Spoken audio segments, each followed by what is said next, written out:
Oh, shit. Oh. Okay, boys and girls, today we're going to go over 5 things that you may not know in ESO. Let's get into it.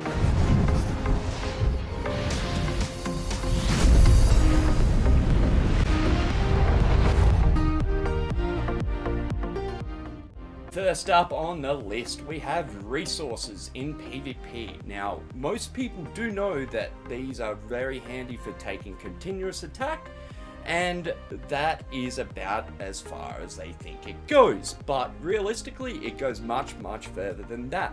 Taking the lumber will nerf the guards inside the keep, taking the mine will nerf walls, and the lumber will nerf the doors. So most people take the keeps by front dooring it these days with a ram, because rams are very powerful.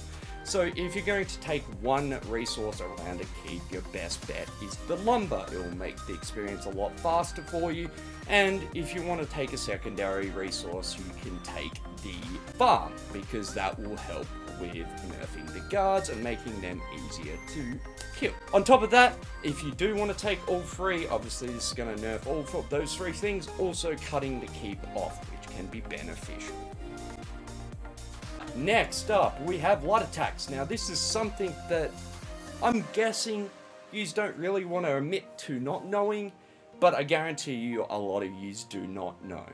And that is how ultimate is gained in the game. A lot of people would just think you're in combat, you're attacking, you're fighting, you're getting ultimate back. Well, that's not strictly true. It's off light attacks or heavy attacks. So if you're not weaving or getting a light attack out every now and then you're not getting ult. So this could be affecting your ult regen in PvP if you're not regularly light or heavy attacking. So keep that in mind. Next up is something that I am guilty of spreading misinformation about up to not that long ago. And that is in regards to sets like War Maiden and any other set that buffs, say, a specific skill line or buffs your class abilities.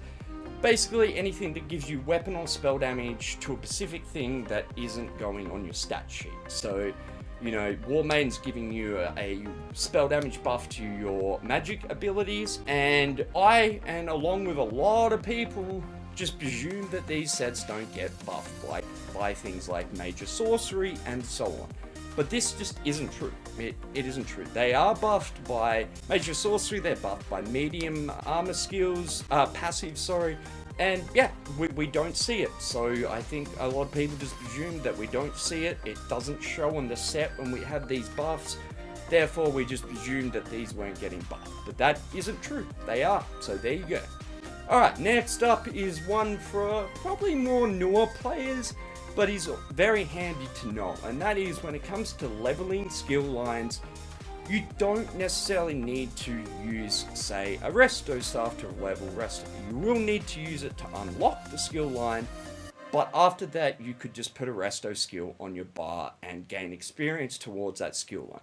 This becomes very handy when you're trying to power level and get multiple things leveled at once. And, you know, this works with the armor skill lines, so if you can equip the skill from the armor skill lines, you can level the skill lines without actually wearing any heavy armor or medium armor or whatever it may be. And obviously weapon skill lines and so on too. Now, an added tip on top of that is Vampire.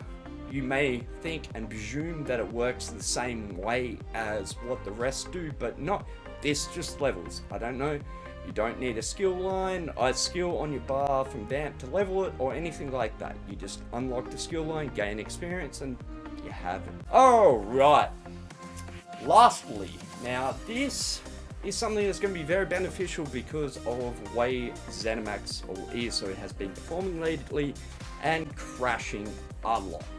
And that is the startup video that you get for ESO, you can actually disable. So you need to go into the settings, I'll show you on screen where to find it, and you need to scroll down to set SkipPregameVideos and set this to 1. While you're in here, you may also want to unlock your FPS cap. So for 144, you need to put this number, I think it's 0.00694444, something rah. And then for 300 FPS, you want to put this number, 0.0033333 fucking 3. I'll have this all in the description for you. Alright, editing Johnny here, boys and girls. I forgot to mention in the video that you need to close the game down before you make changes in the user settings. If you do it while the game's open, it will not save and will not work. So just keep that in mind when you're changing the FPS cap and the startup video that you do that. Are you going to say bye-bye, YouTube? Say bye-bye, YouTube. She doesn't get it. Alright, back to the video. Just don't worry. So yeah, something that can be pretty handy, especially for you guys that have a nice powerful computer and, you know, a nice 144 Hertz or whatever, you know, really sick monitor you may have. You're not getting the full advantage because the game locks it to 100. Now you can. Alright, boys and girls, let me know. I really would be interested to know if anyone knew all these things. Be honest, guys, come on. Alright, boys and girls, if you want to ask me any more questions, I'll have my Twitch link. Why am I pointing up there? Down there somewhere. Yep, in my crotch area. And my Twitch, my Discord will be linked down there. If you enjoyed this video, please give me a sub. There's a lot more funny content and useful content coming your way.